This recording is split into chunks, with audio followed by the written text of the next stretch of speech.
ابھی محمد رسول اللہ عرب کی دھرتی پر نہیں آئے ہیں، ابھی اللہ کے آخری نبی دنیا میں ان کا جنم نہیں ہوا ہے، آپ کے جنم سے 40 یا 50 دن پہلے کا واقعہ ہے۔ یمن کا ایک بادشاہ ہے، اس کا نام ابرہہ ہے، اس کو معلوم ہوا کہ عرب کی دھرتی پر خانہ کعبہ نام کی ایک بلڈنگ ہے، ایک عمارت ہے، اور اس خانہ کعبہ کا طواف لوگ کرتے ہیں، لوگ حج کرتے ہیں، لوگ عمرہ کرتے ہیں۔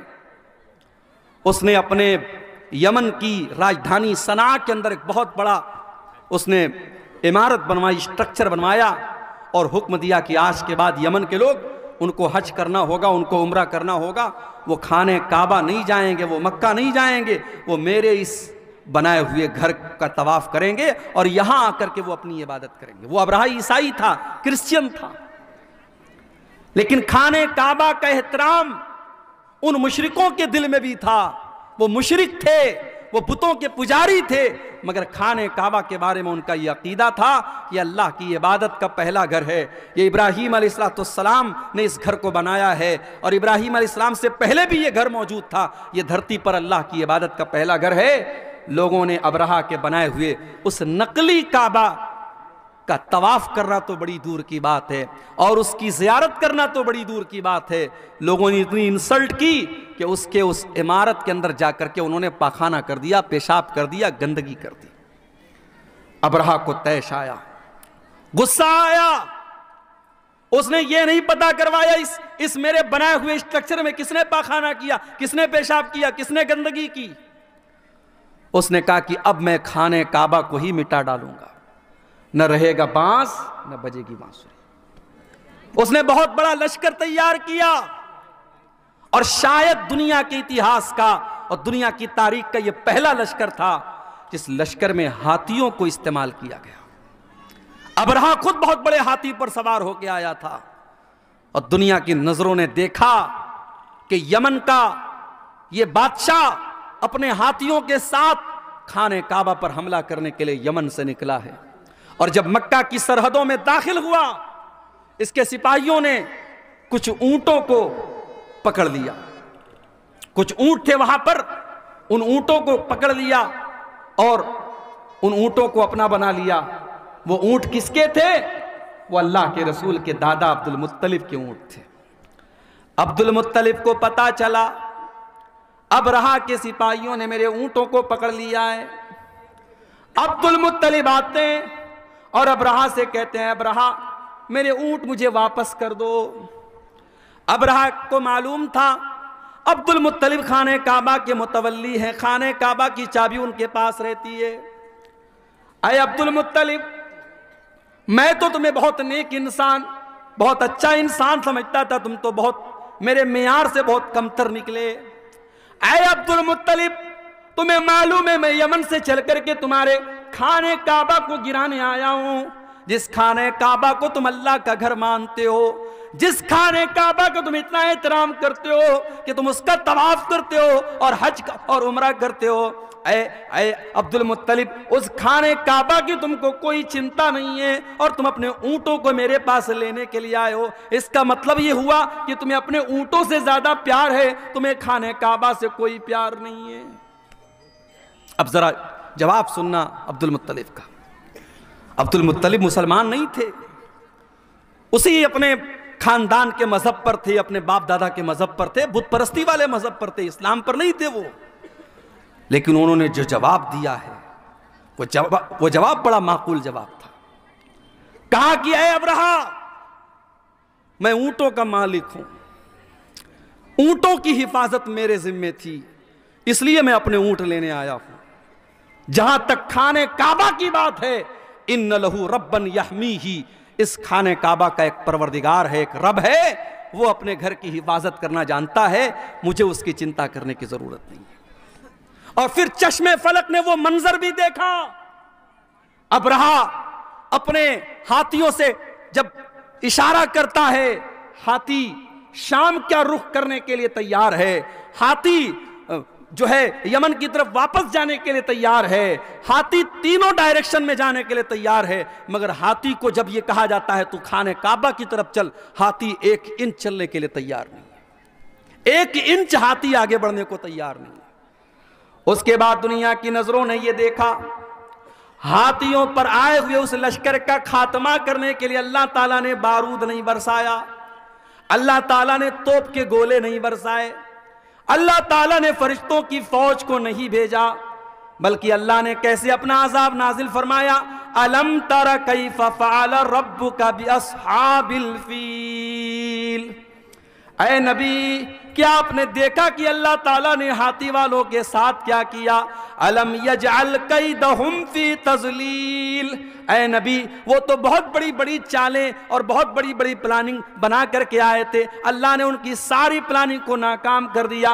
وَأَرْسَلَ عَلَيْهِمْ طَيْرًا أَبَابِيلَ، اور اللہ تعالیٰ نے ان کے اوپر چڑیوں کا جھنڈ بھیج دیا، چھوٹی چھوٹی چڑیاں ان کے اوپر بھیج دی، تَرْمِيهِمْ بِحِجَارَةٍ، جو اپنے چونچ میں اور اپنے پنجوں میں چھوٹی چھوٹی چنے کے برابر کی کنکریاں ان کے اوپر گراتی چلی جاتی تھی، اور وہ چھوٹی چھوٹی کنکریاں ایٹم بم بن کر کے ان کے اوپر برستی چلی جاتی تھی، جس کے اوپر وہ پتھر گرتا تھا، وہ کنکری گرتی تھی، وہ وہیں پر مر کر کے ختم ہو جاتا تھا۔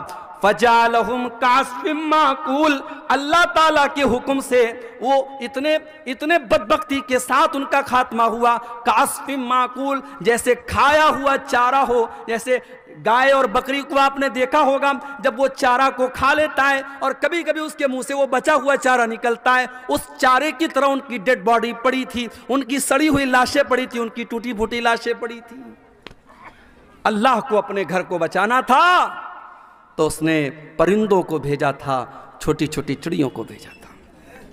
میرے بھائیوں، آج کیوں نہیں آ رہا ہے پرندوں کا لشکر؟ آج کیوں نہیں آ رہی اللہ کی مدد؟ کیا یہ سوال ہمارے اور آپ کے دماغ میں نہیں پیدا ہوتا؟ بالکل پیدا ہوتا ہے۔ اور جو نظم میں نے پڑھی ابھی آپ کے سامنے خطبے کے بعد، اس نظم کے آخری شعر میں بھی یہی شکوہ کیا ہے شورش کاشمیری نے، حق پرستوں کی اگر کی تو نے دل جوئی نہیں، تانا دیں گے بت کے مسلم کا خدا کوئی نہیں۔ اے اللہ، کیا یہ دور بھی دیکھنا تھا کہ لا الہ الا اللہ اور اللہ اکبر کی صداؤں کے اوپر آج شرک اور کفر کی صدائیں بھاری پڑتی ہوئی نظر آ رہی ہیں؟ اے اللہ، آج تیرے گھر کے اوپر، تیری مسجد کے اوپر، تیری عبادت خانے کے اوپر اے اللہ آج شرک کے اڈے بنائے جا رہے ہیں، اے اللہ بت خانے بنائے جا رہے ہیں۔ اے اللہ، کیا یہ دن بھی دیکھنا تھا حق پرستوں کی؟ اے اللہ، اگر تو نے مدد نہ کی، کل دنیا کہے گی مسلمانوں تمہارا خدا کہاں چلا گیا۔ یہ شاعر نے بڑا سچا شکوہ کیا ہے۔ میرے بھائیوں، ہمیں تو شکوہ ہے اپنے پروردگار سے، مگر ہمارے رب کا بھی ہم سے ایک شکوہ ہے، اور آج یہی میرا موضوع ہے کہ اللہ کی مدد کیوں نہیں آ رہی ہے؟ کون سی ایسی چیزیں ہیں جس کی وجہ سے آج اللہ کی مدد نہیں آ رہی ہے؟ دعاؤں میں تو کوئی کمی نہیں ہو رہی ہے، یہاں سے لے کر مکے تک دعائیں ہو رہی ہیں، امام حرم دعا کر رہے ہیں، تہجد میں نہ جانے کتنے مسلمان دعائیں کر رہے ہیں، دعائیں تو بہت ہو رہی ہیں، دعاؤں میں اثر کیوں نہیں ہے؟ میرے بھائیوں، اللہ کی مدد کیوں نہیں آ رہی ہے؟ اس سوال کا جواب قرآن میں دیکھو، جو آیت کریمہ میں نے آپ کے سامنے پڑھی ہے سورہ محمد کی آیت ہے، اور اللہ تعالیٰ اس آیت میں اپنے نبی کے صحابہ سے کہہ رہا ہے، یا ایھا الذین آمنوا ان تنصروا اللہ ینصرکم ویثبت اقدامکم، اے ایمان والو، اگر تم اللہ کی مدد کرو گے۔ اب یہاں ایک چیز اور نوٹ کر لیجیے، ہماری اتنی اوقات نہیں کہ ہم اللہ کی مدد کر سکیں، نا، اللہ کی مدد کا مطلب کیا ہے بھائی؟ اللہ کیا ہماری مدد کا محتاج ہے؟ نہیں، مدد تو چھوڑ دو، اگر کوئی نمازی، کوئی زکوٰۃ دینے والا، کوئی روزہ رکھنے والا، کوئی حج کرنے والا، کوئی عمرہ کرنے والا اگر یہ سمجھتا ہے کہ اس کی عبادت سے اللہ کو کوئی فائدہ پہنچ رہا ہے، اللہ کا کوئی بھلا ہو رہا ہے، یا اللہ کو کوئی فیض پہنچا رہا ہے، اپنے دماغ سے یہ کیڑا نکال دو۔ اللہ کے نبی فرماتے ہیں، اللہ تعالیٰ کہتا ہے یا عبادی، اے میرے بندو، لو ان اولکم وآخرکم وانسکم وجنکم کانوا علی اتقى قلب رجل واحد منکم، اے میرے بندو، جتنے انسان ہیں اور جتنے جنات ہیں اور جتنے پہلے کے لوگ ہیں اور جتنے بعد کے لوگ ہیں، سارے کے سارے لوگ اگر متقی بن جائیں، پرہیزگار بن جائیں، اللہ سے ڈرنے والے بن جائیں، دنیا میں سب سے نیک انسان کے جیسے بن جائیں، اللہ فرماتا ہے ما زاد فی ملکی شیئا، اے میرے بندو تم سب کے سب متقی اور پرہیزگار بن جاؤ، پھر بھی میری سلطنت میں کوئی اضافہ ہونے والا نہیں ہے۔ اور اے میرے بندو کان کھول کر کے سن لو، جتنے آدم کی اولاد ہیں اور جتنے جنات ہیں اور جتنے پہلے کے لوگ ہیں اور جتنے بعد کے لوگ ہیں، سب کے سب میرے نافرمان ہو جائیں، سب کے سب اللہ کی نافرمانی کرنے لگے، گناہ کرنے لگے، ما نقص من ملک شیعہ، میری حکومت میں، میری سلطنت میں، میری بادشاہت میں کوئی کمی آنے والی نہیں ہے۔ اللہ کو کوئی فائدہ نہیں ہے اور ہماری اتنی اوقات نہیں کہ ہم اللہ کی مدد کر سکیں۔ تب اس آیت کا کیا مطلب ہے بھائی؟ یا ایھا الذین آمنوا، اے ایمان والو، ان تنصروا اللہ ینصرکم، اگر تم اللہ کی عبادت کرو گے، اگر تم اللہ کی مدد کرو گے، اللہ تمہاری مدد کرے گا۔ یہاں اللہ کی مدد سے مراد کیا ہے؟ اللہ کے دین کی مدد، اللہ کے دین کی مدد۔ اگر تم اللہ کے دین کی مدد کرو گے، اگر تم اسلام کی مدد کرو گے، اگر تم اسلام کی حفاظت کرو گے، اگر تم اللہ کے دین کا تعاون کرو گے، اگر اپنے طاقت کے ذریعے، اپنے مال کے ذریعے، اپنے علم کے ذریعے، اپنے جسم کے ذریعے تم اللہ کے دین کی مدد کرو گے، اللہ تمہاری مدد کرے گا۔ اب ذرا مجھے ایک سوال کا جواب دینا۔ ڈھول بجا اس گاؤں کا نام ہے۔ میرے بھائیوں ذرا اپنے دلوں پر ہاتھ رکھ کے بتانا، صبح آنکھ کھلتی ہے تب سے لے کر رات میں بستر پہ جانے کے ٹائم تک ذرا غور کرنا، ہر شخص غور کرے، ہم اللہ کے دین کی کتنی مدد کرتے ہیں؟ ہماری ذات کے ذریعے اللہ کے دین کو کیا ملا؟ اپنے لیے تو بہت کچھ ہم نے کر لیا، بچوں کے لیے بہت کچھ کر لیا، بیوی کے لیے بہت کچھ کر لیا، گھر والوں کے لیے بہت کچھ کر لیا۔ ہمارے 24 گھنٹوں میں ہم نے اللہ کے دین کے لیے کیا کیا؟ کتنے منٹ ہم نے خرچ کیے، کتنا پیسہ ہم نے خرچ کیا، کتنی انرجی ہم نے خرچ کی؟ میرے بھائیوں اللہ کی مدد ایسے نہیں آئے گی۔ ان تنصروا اللہ ینصرکم، جب تم اللہ کی مدد کرو گے اللہ تمہاری مدد کرے گا، اور اللہ تمہاری مدد ہی نہیں کرے گا وَيُثَبِّتْ أَقْدَامَكُمْ، بڑے سے بڑی سپر پاور تمہارے سامنے آ جائے، بڑے سے بڑے ہتھیار تمہارے سامنے آ جائیں، تمہارے پیر کے اندر کبھی لغزش نہیں آئے گی، اللہ تمہارے قدم کو جمع کر کے رکھ دے گا۔ اور یہی فرق ہے میرے بھائیوں ہمارے بیچ میں اور نبی کے صحابہ کے بیچ میں۔ نبی کے صحابہ اللہ کے دین کی مدد کے لیے ہر وقت تیار رہتے تھے۔ ذرا جنگ احد کا منظر دیکھو میرے بھائیوں، جنگ احد میں چند مسلمانوں کی غلطی سے جیتی ہوئی جنگ ہار گئے مسلمان اور سارا پانسا پلٹ گیا، اللہ کے پیارے نبی زخمی ہو گئے۔ اصل میں بار بار یہ جو ہے نا مائک اس کی وجہ سے دباؤ کی وجہ سے جھک جا رہا ہے، اس کا کیا علاج ہے؟ یا تو اس کو بار بار پکڑے رہیں۔ جنگ کا پاسا پلٹ گیا اور جیتی ہوئی جنگ مسلمان ہار گئے۔ بڑے غور سے سننا میرے بھائیوں، جنگ مسلمان ہار گئے، اللہ کے نبی زخمی ہوئے، آپ کا چہرہ لہو لہان ہو گیا اور 70 صحابہ کرام بھی شہید ہو گئے۔ یہ سب کچھ کب ہوا؟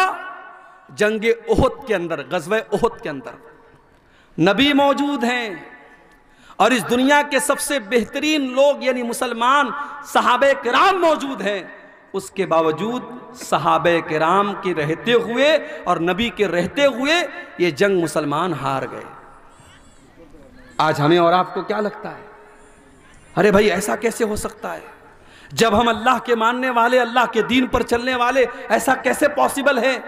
ہماری مسجدوں کے ساتھ کوئی غلط کیسے کر سکتا ہے؟ ہماری مسجدوں پر کوئی انیائے کیسے ہو سکتا ہے؟ یہ تو اللہ کی عبادت کا گھر ہے۔ ہمیں ایسا لگتا ہے کہ نہیں لگتا؟ یہ سوال پیدا ہوتا ہے کہ نہیں ہوتا ہے؟ اب ذرا سوچو میرے بھائی، ہم تو بڑے گرے پڑے مسلمان ہیں، ہم لوگ تو بڑے گنہگار مسلمان ہیں، سر سے پیر تک گناہوں میں لت پت ہیں۔ سوچو جب صحابہ کے دور میں یہ حالت ہوئی ہے، ایک غلطی، صرف ایک غلطی کی ہے صحابہ نے، چند صحابہ نے، جن کو اللہ کے نبی نے تعینات کیا تھا پہاڑی کے اوپر، یہاں سے ہٹنا نہیں، 50 لوگوں کو تعینات کیا تھا، اور جب جنگ مسلمان جیت گئے اور مال غنیمت کو حاصل کرنے لگے تو ان 50 میں سے 40 صحابہ وہاں سے ہٹ گئے اور صرف 10 لوگ بچے، اور خالد بن ولید رضی اللہ تعالیٰ عنہ جو ابھی مسلمان نہیں ہوئے تھے، انہوں نے پیچھے سے حملہ کر کے جیتی ہوئی جنگ کا پانسا پلٹ دیا اور مسلمان جنگ ہار گئے۔ ایک غلطی کی وجہ سے مسلمان یہ جنگ ہار گئے۔ اس کے بعد جب مسلمان مدینہ آئے، پتہ چلا کہ مشرکین مکہ بہت بڑا لشکر لے کر کے دوبارہ حملہ کرنے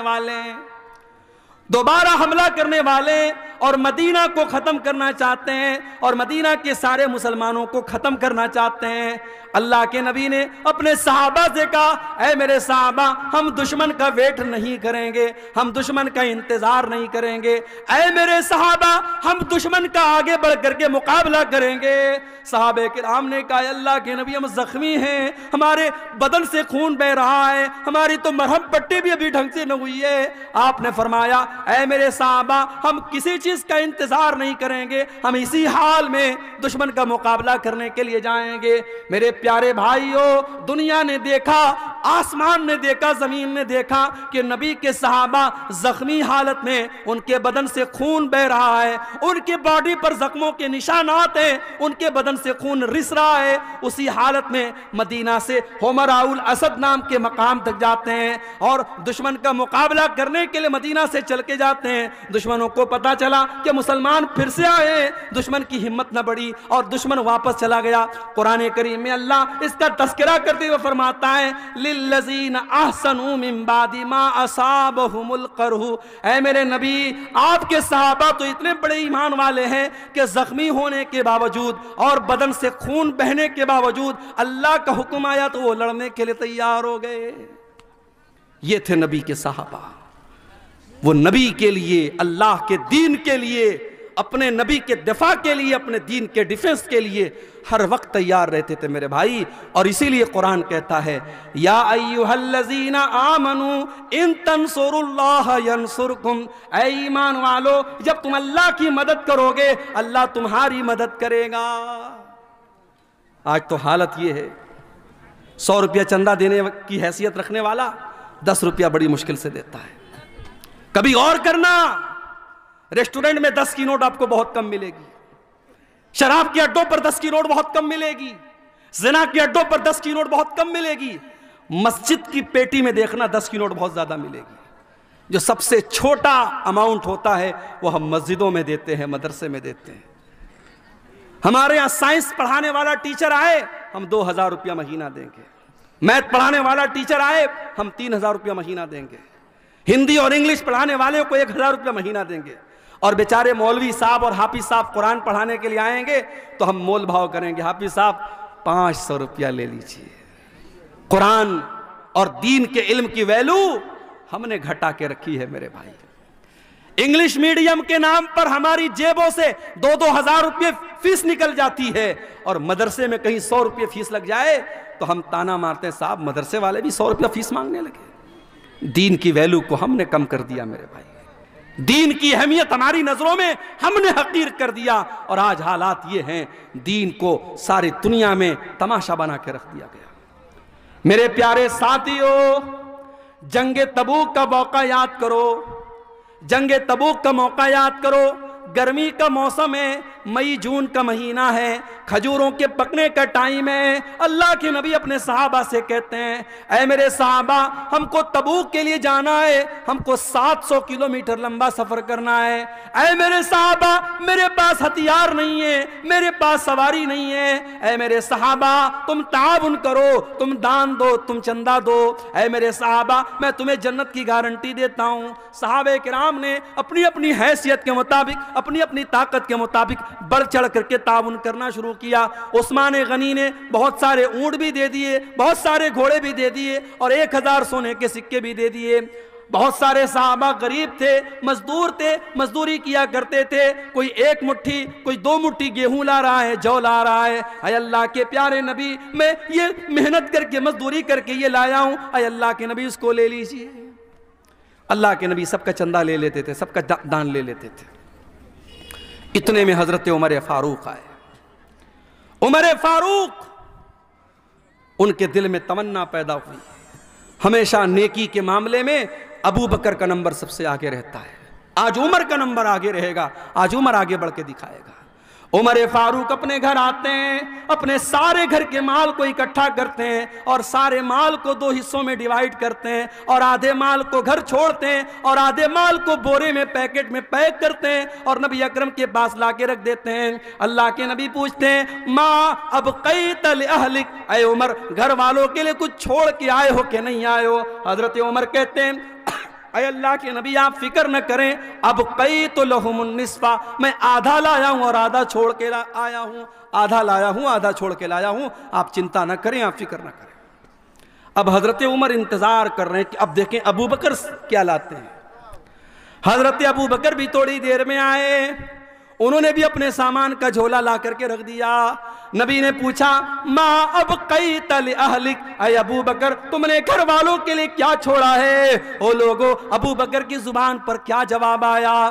ابو بکر کی زبان پر کیا جواب آیا؟ شاعر کہتا ہے نبی نے جو پوچھا کہ کیا ساتھ لائے تو صدیق اکبر کے ہونٹوں پہ آیا، وہاں مال و دولت کی کیا ہے حقیقت، جہاں جا لٹانے کو دل چاہتا ہے۔ ابو بکر صدیق کہتے ہیں، ابقیت لہم اللہ ورسولہ، اے اللہ کے نبی میں اپنے گھر والوں کے لیے اللہ کو چھوڑ کے آیا ہوں، اس کے رسول کو چھوڑ کے آیا ہوں۔ اے اللہ کے نبی میں گھر میں کچھ بھی نہیں چھوڑا، میں نے گھر میں جھاڑو لگا دیا، میں سب لے کے آیا ہوں، آج اللہ کے دین کو میرے مال کی ضرورت ہے۔ اے اللہ کے نبی اب میں اپنے گھر میں کچھ چھوڑ کے نہیں آیا۔ یہ نبی کے صحابہ تھے۔ میری پیاری ماں اور بہنوں، آج وہ جذبہ ہمارے اور آپ کے اندر نہیں ہے۔ اللہ کی مدد کہاں سے آئے گی؟ ہماری زندگیوں میں دین کی کوئی حیثیت نہیں ہے۔ ہماری 24 گھنٹے میں ہم اگر غور کریں ہم دین کے لیے کتنی محنت کر رہے ہیں اور دین کے لیے ہم کیا کر رہے ہیں میرے بھائیوں، ہم کچھ نہیں کر رہے ہیں۔ اللہ کا وعدہ تو سیدھا سیدھا ہے، ان تنصروا اللہ ینصرکم، جب تم اللہ کے دین کی مدد کرو گے اللہ تمہاری مدد کرے گا۔ غزوہ احد کا وہ منظر بھی یاد کرو میرے بھائی، ایک عورت آتی ہے، بتایا گیا تیرا بھائی شہید ہو گیا ہے، تیرا باپ شہید ہو گیا ہے، تیرا شوہر شہید ہو گیا ہے۔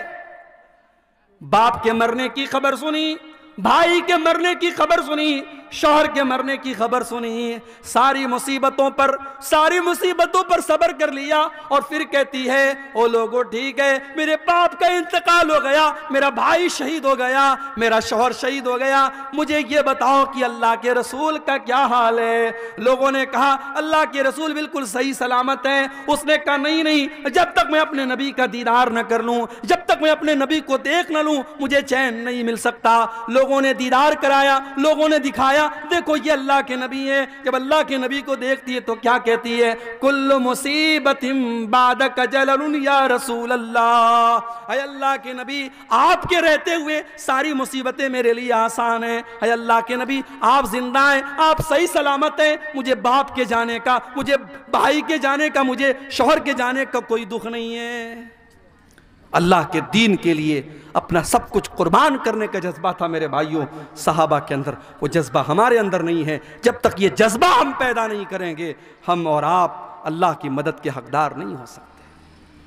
آج تو حالت یہ ہے، نوجوان ہے، پیسہ کما رہا ہے، اچھا پیسہ کما رہا ہے، بلڈر ہے، اچھی کھیتی باڑی ہے، اس کے پاس لاکھوں کا مالک ہے، اس سے کہو بھائی حج کر لے، عمرہ کر لے، کہتا ارے مولوی صاحب ابھی کتنی عمر ہے، ابھی 40 سال کا ہوں، حج کر لوں گا داڑھی رکھنی پڑ جائے گی، حج کر لوں گا 5 ٹائم کی نماز پڑھنی پڑے گی، حج کر لوں گا چوری بے ایمانی نہیں کر پاؤں گا، لوگ کہیں گے حاجی صاحبوں کے یہ سب کام کرتا ہے، ابھی تھوڑا گل چھرے اڑا لینے تو 50-60 سال کے ہو جائیں گے، پھر حج بھی کر لیں گے، عمرہ بھی کر لیں گے۔ مجھے بتاؤ 40 سال والوں، کیا تم لکھوا کے لائے ہو کہ تم 50 سال تک زندہ رہو گے؟ کیا اس بات کی گارنٹی ہے کہ تمہیں آئندہ کوئی بڑی بیماری نہیں ہوگی۔ اتنی چھوٹی سی عمر میں نے اپنی آنکھوں سے دیکھا ہے میرے بھائیوں، اپنی آنکھوں سے دیکھا ہے کتنے نوجوانوں کو اپنی آنکھوں سے دیکھا ہے، کوئی ایکسیڈنٹ میں مارا گیا، کوئی گھر سے نکلا تھا سیر و تفریح کرنے کے لیے، میری وائف، میری اہلیہ کے خالہ کا بیٹا تھا، حافظ قرآن تھا، بڑا نیک بچہ تھا، عالم بھی تھا، گھر سے نکلا تھا، بقرعید کا موقع تھا، عید الاضحیٰ کا موقع تھا، اور اگر میری یادداشت دھوکہ نہیں کھا رہی شاید چوتھا دن تھا، دوستوں کے ساتھ بنارس میں وہ تفریح کرنے کے لیے، گھومنے کے لیے بائک سے نکلا، اور میری اہلیہ اپنے مائکے میں تھیں، اور ان کی جو خالہ تھیں، جو اس لڑکے کی ماں تھی، وہ بھی اپنی بہن کے گھر آئی تھیں، اور بقرعید کا تہوار آپ جانتے ہیں کھانے پینے کا تہوار ہے، طرح طرح کی ڈشز کھائی جا رہی ہیں، نوجوان لڑکا گھر سے نکلا ہے، تہوار کا ٹائم ہے، بقرعید کا موقع ہے، وہ گھر سے یہ سوچ کر کے نکلا ہے کہ چلو ہم خوشی منائیں گے، ہم تھوڑا دوستوں کے ساتھ سیر و تفریح کریں گے، بائک سے وہ نکلتا ہے، اور مغل سرائے ریلوے اسٹیشن سے قریب میں ایک ٹرک آتی ہے، اور ٹرک کا ڈرائیور شاید نشے میں رہا ہو یا نیند کے عالم میں رہا ہو، اس نے اس کی بائک میں ایسی ٹکر ماری ہے، آن دا اسپاٹ وہ لڑکا 18-20 سال کا وہ لڑکا انتقال کر جاتا ہے میرے بھائی، اور اتنی بری طریقے سے ایکسیڈنٹ ہوتا ہے، اس کے سر کا اور اس کے دھڑ کا جو حال ہوتا ہے وہ بیان کے باہر ہے میرے بھائی، اور تہوار کا موقع ہے، جب لاش گھر میں آتی ہے اور ماں باپ اس کی لاش کو دیکھتے ہیں میرے بھائی، ماں باپ کی آنکھوں سے آنسو نہیں تھمتے ہیں، خوشی کا تہوار اور خوشی کا موقع غم میں تبدیل ہو جاتا ہے میرے بھائیوں۔ موت کا فرشتہ آپ سے اپوائنٹمنٹ لے کر کے نہیں آئے گا، آپ سے پوچھ کر کے نہیں آئے گا کون سی بیماری، کون سا ایکسیڈنٹ، کون سی مصیبت اور کون سا بہانہ آپ کی زندگی کے خاتمے کی خبر لے کے آئے گا، آپ نہیں کہہ سکتے میرے بھائیوں۔ نبی اکرم کے صحابہ کو دیکھو، جنگ بدر کا موقع ہے، حضرت عمیر ابن حمام انصاری ایک نوجوان صحابی ہیں، کھجوریں کھا رہے ہیں، اور اللہ کے نبی جنگ بدر میں اپنے صحابہ کو جہاد کی اہمیت بتا رہے ہیں اور اللہ کی راہ میں لڑنے کی اہمیت بتا رہے ہیں۔ اللہ کے نبی صحابہ سے کہہ رہے ہیں، اے میرے صحابہ، یہ جنگ بدر کا میدان ہے، یہ جنت کا میدان ہے، اٹھو اور جنت کو پانے کے لیے لڑ پڑو اور اللہ کی راہ میں قربانی دے دو۔ حضرت عمیر ابن حمام کہتے ہیں، اے اللہ کے نبی، کیا جنت اتنی بڑی ہے کہ جنت کی چوڑائی آسمانوں اور زمین کے برابر ہے؟ اللہ کے نبی فرماتے ہیں کہ ہاں اے عمیر، جنت کی چوڑائی تو اتنی ہے۔ وہ کہتے ہیں بکھن کیا بات ہے؟ اللہ کے نبی فرماتے ہیں، اے عمیر تم ایسا کیوں کہہ رہے ہو؟ کہتے ہیں اللہ کے نبی، انی لارجو، میں امید کرتا ہوں کہ میں بھی جنت میں چلا جاؤں۔ آپ نے فرمایا، ہاں اے عمیر، اگر تم اللہ کی راہ میں لڑتے لڑتے شہید ہو جاؤ گے تو تم بھی اسی جنت کے حقدار بنو گے۔ عمیر ابن حمام کھجوریں ہاتھ میں لیے ہوئے ہیں، ان کھجوروں کو زمین پر پھینک دیتے ہیں۔ کوئی کہتا ہے میرے بھائی ان کھجوروں کو کھا لے پھر تو میدان جنگ میں جانا۔ کہتے ہیں نہیں، ان کھجوروں کے کھانے میں اگر ٹائم ویسٹ کروں گا تو یہ لیٹ ہو جائے گا، دیر ہو جائے گی، میرے پاس اتنا ٹائم نہیں ہے، میرے پاس اتنی فرصت نہیں ہے۔ اور حضرت عمیر ابن حمام اسی حالت میں میدان جنگ میں کود پڑتے ہیں اور اللہ کی راہ میں شہید ہو جاتے ہیں۔ میرے پیارے ساتھیوں، صحابہ کرام کی زندگیاں اس طریقے کے واقعات سے بھری پڑی ہے۔ حضرت حنظلہ کو دیکھو، نئی شادی ہوئی ہے اور شادی کی پہلی رات اپنی بیوی کے ساتھ ہیں۔ ہر نوجوان کی زندگی میں شادی کی رات بڑی امنگوں کی رات ہوتی ہے۔ حضرت حنظلہ اپنی بیوی کے ساتھ ہیں، شادی کی پہلی رات ہے اور صبح ہوتی ہے اور اللہ کے نبی کی طرف سے جہاد کا اعلان ہوتا ہے، جنگ کے میدان میں جانے کا اعلان ہوتا ہے۔ حضرت حنظلہ اپنی بیوی سے کہتے ہیں، اے میری بیوی، مجھے جنگ کے میدان میں جانا پڑے گا۔ اللہ کے نبی کی طرف سے منادی ہو چکی ہے، اعلان ہو چکا ہے۔ اس زمانے کی عورتیں بھی کیسی عورتیں تھیں؟ آج کے دور کی عورتیں، دین کے نام پر کوئی غیرت نہیں ہے ان کے اندر۔ شوہر اگر دین کے نام پر اپنی بیوی سے کسی قربانی کا مطالبہ کرے تو بیوی دین کے نام پر کوئی قربانی دینے کو تیار نہیں، دنیا کے نام پر ہر قربانی تیار ہے۔ ابھی میں بھاگلپور سے پورنیہ آ رہا تھا، 4-5 نوجوان آپ کے اسی پورنیہ کے، کوئی 22 کا ہے، کوئی کہیں کا ہے، کوئی کہیں کا ہے، دیکھا سب ممبئی سے آ رہے ہیں۔ ممبئی سے کہنے لگے مولوی صاحب ہم لوگ ممبئی میں رہتے ہیں، وہاں کام کرتے ہیں اور مہینوں کے سالوں کے بعد ہم اپنے وطن کو لوٹ رہے ہیں، ڈھیر سارا سامان لے کے لوٹ رہے ہیں۔ بیوی کو یہ گوارا ہے کہ شوہر مجھ سے 6 مہینہ 7 مہینہ دور رہے، ممبئی میں رہے، سعودی میں رہے، دبئی میں رہے، بیوی کو یہ ساری آزمائش اور یہ ساری قربانی گوارا ہے۔ کیوں؟ کیونکہ شوہر کما کے لائے گا۔ اللہ کے دین کے لیے اگر وہی شوہر داڑھی رکھ لے تو بیوی کہتی ہے ارے پہلے اتنے ہینڈسم لگتے تو تم داڑھی کیوں رکھ لی، تم نے بیکار لگنے لگے۔ شوہر دین کے لیے اگر اللہ کی راہ میں کچھ صدقہ خیرات کر دے اور بیوی کا کوئی زیور دینے کی بات کر دے تو بیوی کو تیش آ جاتا ہے۔ یہ آج کے دور کی عورتیں ہیں۔ میرے پیارے ساتھیوں، حضرت حنظلہ شادی کی پہلی رات اپنی بیوی سے کہتے ہیں مجھے اللہ کی راہ میں جانا ہے، نبی کی طرف سے جہاد کا اعلان ہوا ہے۔ حضرت حنظلہ کی بیوی نہ چوں کرتی ہے نہ چرا کرتی، کہتی بے شک آپ جا سکتے ہیں، حالانکہ اسے پتا ہے ہو سکتا ہے میرا شوہر زندہ نہ آئے، ہو سکتا ہے میرے شوہر کی لاش آئے، ہو سکتا ہے میرے شوہر کی شہادت ہو جائے، موت ہو جائے، لیکن وہ کھلے دل سے اجازت دیتی ہے۔ جہاد محبت کی آواز گونجی، کہا حنظلہ نے یہ دلہن سے اپنی اجازت اگر دو تو جام شہادت لبوں سے لگانے کو دل چاہتا ہے۔ حضرت حنظلہ اسی حالت میں جنگ کے میدان میں جاتے ہیں، ان کے پاس غسل کرنے کا بھی ٹائم نہ تھا، ان کے پاس پانی کے ذریعے طہارت حاصل کرنے کا بھی ٹائم نہ تھا۔ اسی جنابت کی حالت میں وہ جنگ کے میدان میں جاتے ہیں اور میرے بھائیو اللہ کی راہ میں شہید ہو جاتے ہیں۔ اور جنگ کے بعد جب شہیدوں کی لاشوں کو رکھا جانے لگتا ہے، اللہ کے نبی اپنے صحابہ سے کہتے ہیں او میرے صحابہ انی لارا حنظلہ، او میرے صحابہ میں حنظلہ کو دیکھ رہا ہوں تغسلہ الملائکہ، کہ حنظلہ کو فرشتے غسل دے رہے ہیں۔ حنظلہ جنابت کی حالت میں میدان جنگ میں آئے تھے، ناپاکی کی حالت میں میدان جنگ میں آئے تھے، فرشتے ان کو غسل دے رہے ہیں۔ میرے پیارے ساتھیوں، آج اللہ کے دین کے لیے قربانی دینے کا جذبہ ہمارے اندر سے نکل گیا ہے۔ اپنے بازوؤں کو تھوڑا مضبوط کرو میرے بھائیوں، اپنی ہمت کو تھوڑا جٹا لو اور اللہ کے دین کے لیے محنت کرنے کا اور قربانی دینے کا جذبہ اپنے اندر پیدا کرو۔ اللہ کا وعدہ ہے یا ایھا الذین آمنوا ان تنصروا اللہ ینصرکم، اے ایمان والو جب تک تم اللہ کی مدد کرتے رہو گے اللہ تمہاری مدد کرتا رہے گا، وَيُثَبِّتْ أَقْدَامَكُمْ، اور اللہ تمہارے قدم کو مضبوط کر دے گا۔ اللہ کی مدد کیوں نہیں آ رہی ہے؟ اس لیے نہیں آ رہی کیونکہ ہم لڑ رہے ہیں آپس میں۔ مولانا جرجیز صاحب گرفتار ہوئے، بنارس کے بریلویوں نے، ہمارے بریلوی بھائیوں نے، کتنے بھائیوں نے مٹھائیاں تقسیم کی کہ چلو اہل حدیث کا مولانا گرفتار ہو گیا، چلو ہمارے مسلک کے خلاف تقریر کرنے والا اور دوسرے مسلک کا مولوی گرفتار ہو گیا۔ لوگوں نے خوشیاں منائی تھیں، اور آج جب مولانا سلمان اظہری گرفتار ہوئے تو ان کو محسوس ہوا کہ جب آگ لگے گی تو گھر تو ہمارا بھی جلے گا۔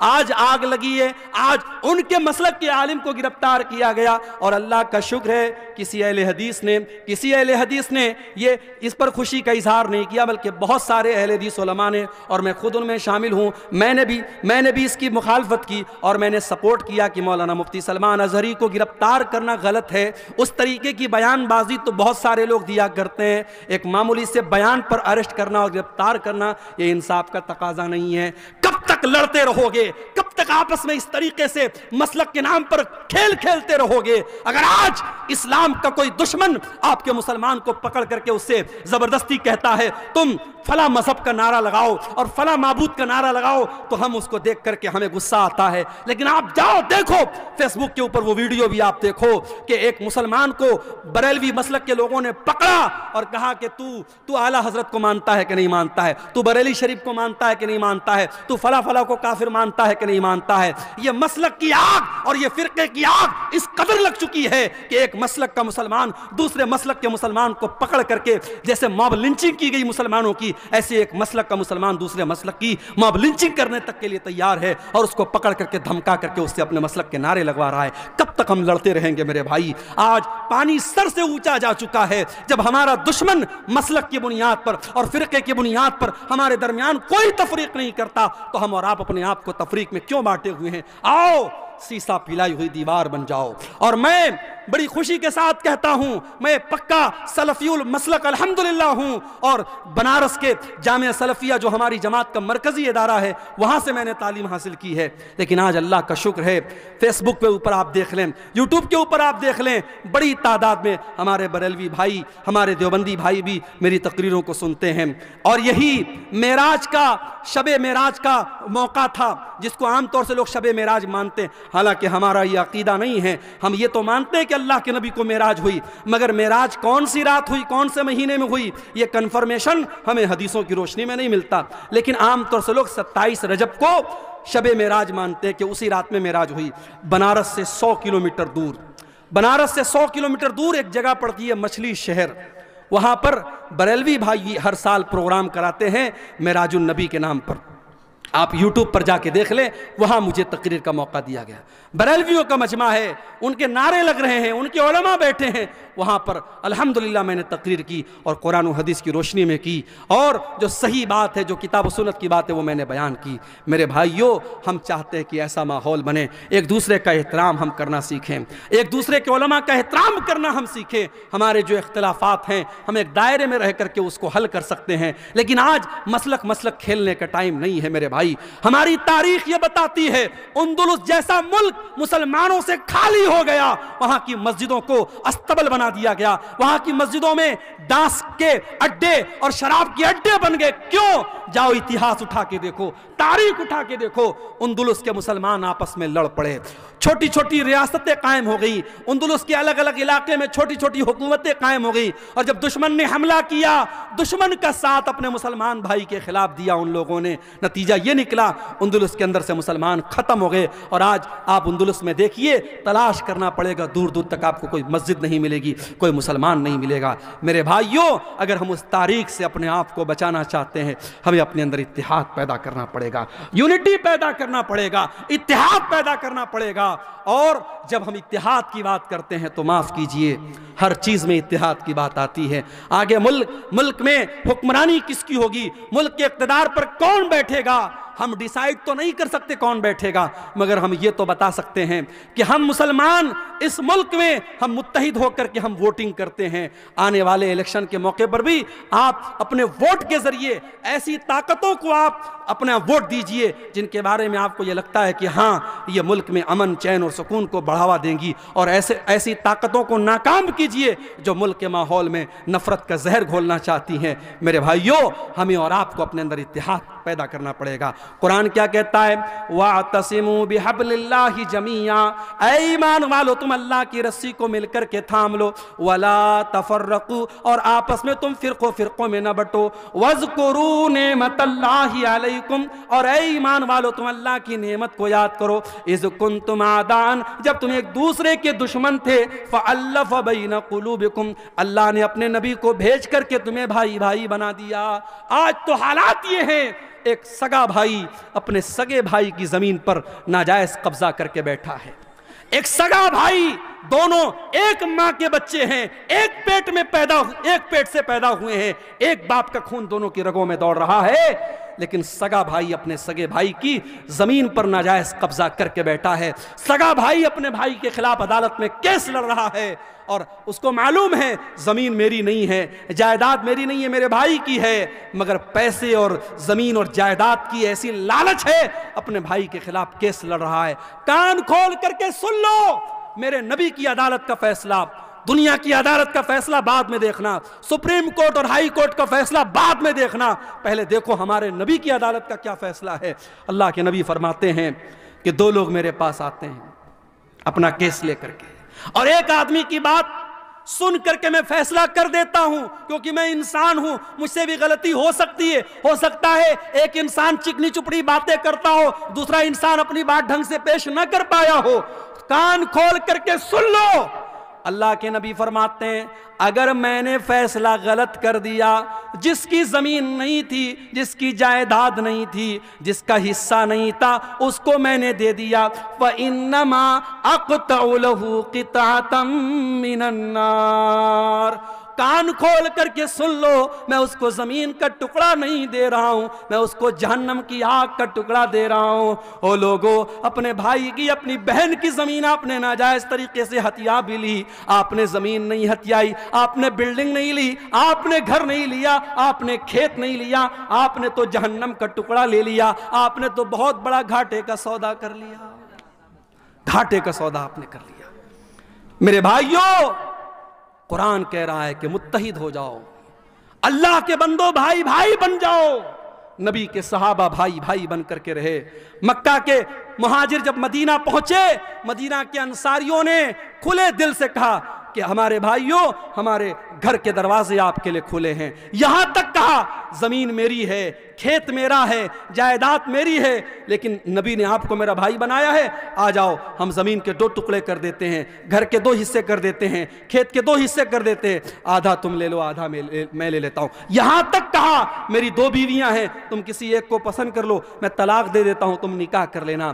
قربانی اور محبت کی یہ مثال پورے انسانی اتہاس میں کبھی نہیں ملتی۔ میرے بھائیوں، ہم اور آپ اپنے گاؤں میں آرام سے سو رہے ہیں، ہم اپنے گھر میں بچوں کے ساتھ آرام سے سو رہے ہیں، وہاں فلسطین میں ڈیلی بمباری ہو رہی ہے اور چھوٹے چھوٹے بچے مارے جا رہے ہیں، اور یہ UN کی رپورٹ ہے، اقوام متحدہ کی رپورٹ ہے، اب تک لاکھوں بچے غازہ کے اندر مارے جا چکے ہیں، معصوم بچے مر رہے ہیں، اور ہمیں رات میں آرام سے نیند پر بستر پر نیند آ رہی ہے۔ نہیں میرے بھائی، مسلمان تو وہ ہوتا ہے چاہے فلسطین میں اس کا بھائی مر رہا ہو، چاہے دنیا کے کسی بھی کونے میں اس کا بھائی مر رہا ہو، اپنے بھائی کے مرنے پر اس کا دل دکھی ہو جائے، اس کے قوم کا کہیں بچہ مارا جائے، اس کو لگے میرا بچہ مر رہا ہے، کہ کہیں کسی عورت کی عزت لوٹے اسے لگے میری بہن کی عزت لوٹ رہی ہے، کہیں کسی کا گھر گرے اسے لگے میرا گھر گر رہا ہے۔ نبی اکرم صلی اللہ علیہ وسلم فرماتے ہیں کہ المؤمن للمؤمن کالبنیان یشد بعضہ بعضا،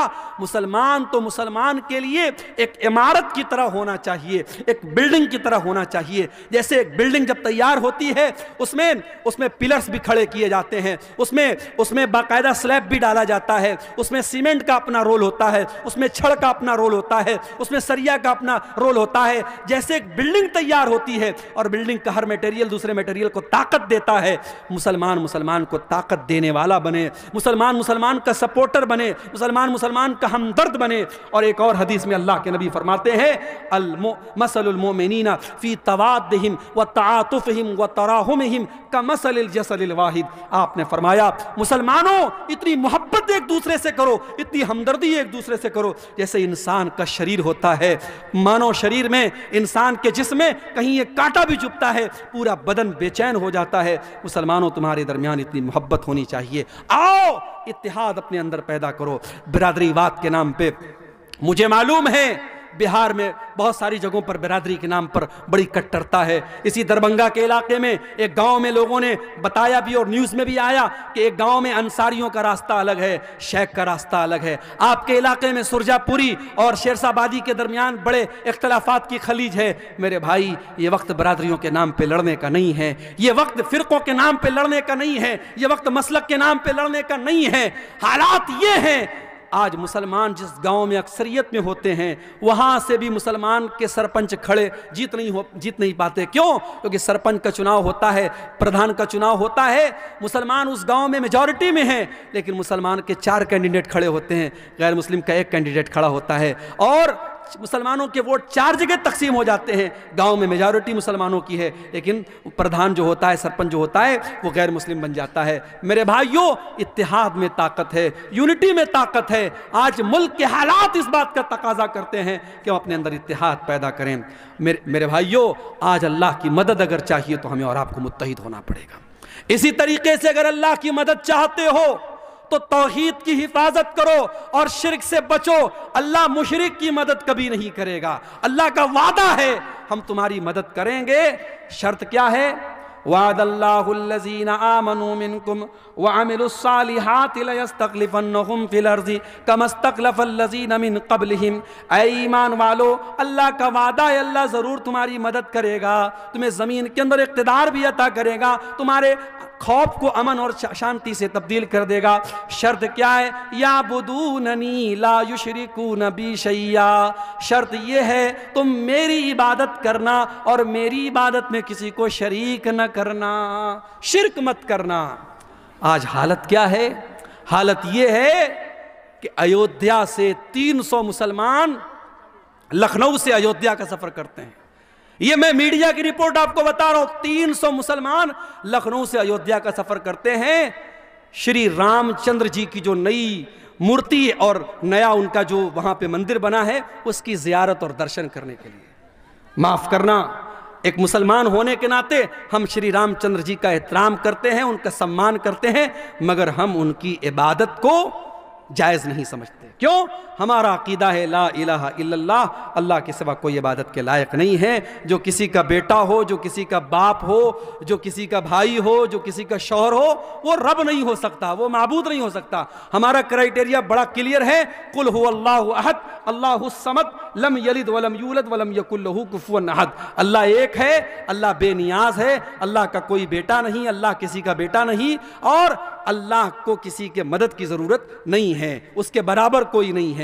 میرے بھائیوں، ہم شری رام چندر جی کی اور جو بھی اس بھارت دیش میں ہمارے مہاپروش آئے اور نیک لوگ آئے، ہم ان کا سمان کرتے ہیں، ان کی عزت کرتے ہیں، ان کا احترام کرتے ہیں، مگر ہم ان کی عبادت کو جائز نہیں مانتے۔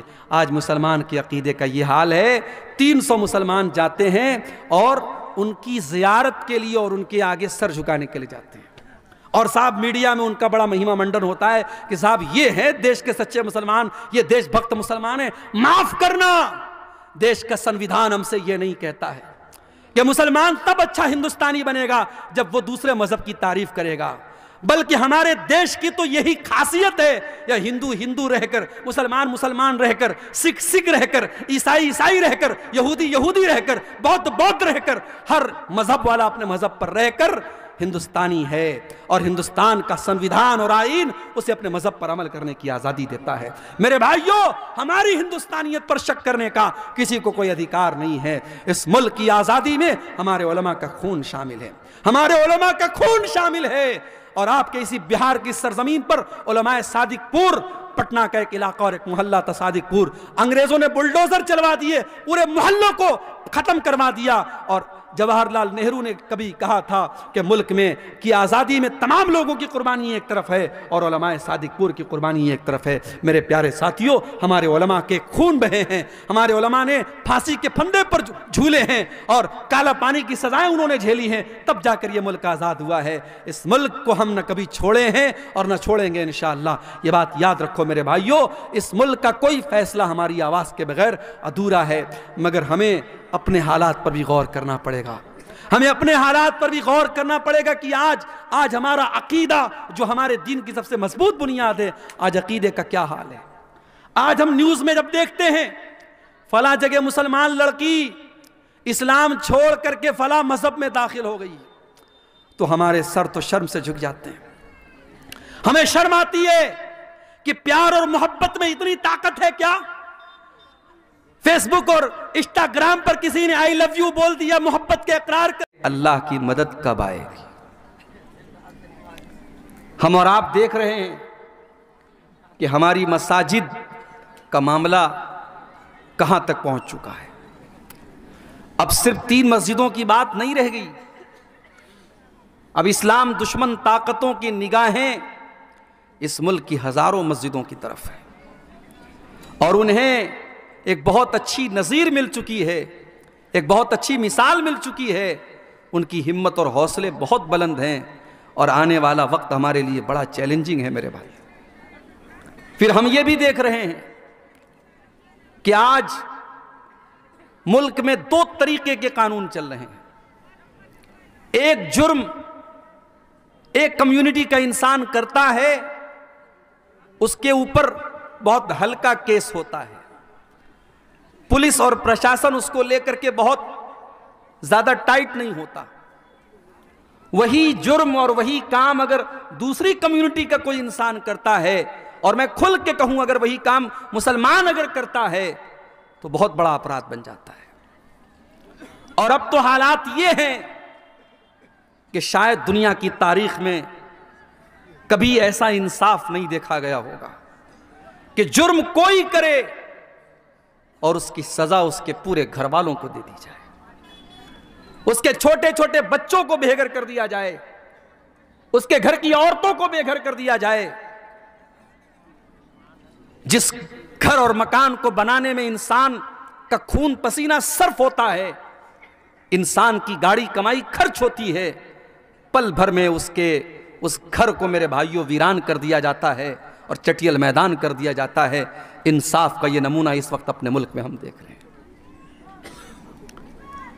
یہ ملک میرے بھائیوں ہمارا ہے، اور کسی شاعر نے بڑی سچی بات کہی تھی، ہم خون کی قسطیں تو کئی دے چکے، لیکن اے عرض وطن قرض تیرا اب بھی ادا نہیں ہوتا، اے عرض وطن اب بھی تیرا قرض ادا نہیں ہو رہا ہے۔ ہم خون کی بہت ساری قسطیں تیرے اوپر نچھاور کر چکے ہیں، بہت سارے ہمارے، کوئی بریگیڈیئر عثمان تھا، کوئی کیپٹن عبدالحمید تھا، اور کوئی ہمارا، کتنے ہمارے مسلمانوں کے نوجوان سرحدوں پر جنہوں نے اپنی جانیں گنوا دی اس ملک کی حفاظت کے لیے، اور آج اس ملک میں اس مسلمان سے یہ کہا جائے کہ یہ ملک تیرا نہیں ہے، اس ملک میں تیرا کوئی کام نہیں ہے، تو اذان نہیں دے سکتا، تو نماز نہیں پڑھ سکتا، تو اپنے دین اور ایمان پر قائم نہیں رہ سکتا، یہ سوال آج اس مسلمان سے کیا جا رہا ہے۔ میرے بھائیوں، بڑی نازک گھڑی ہے، ذرا تاریخ کے پنے الٹو،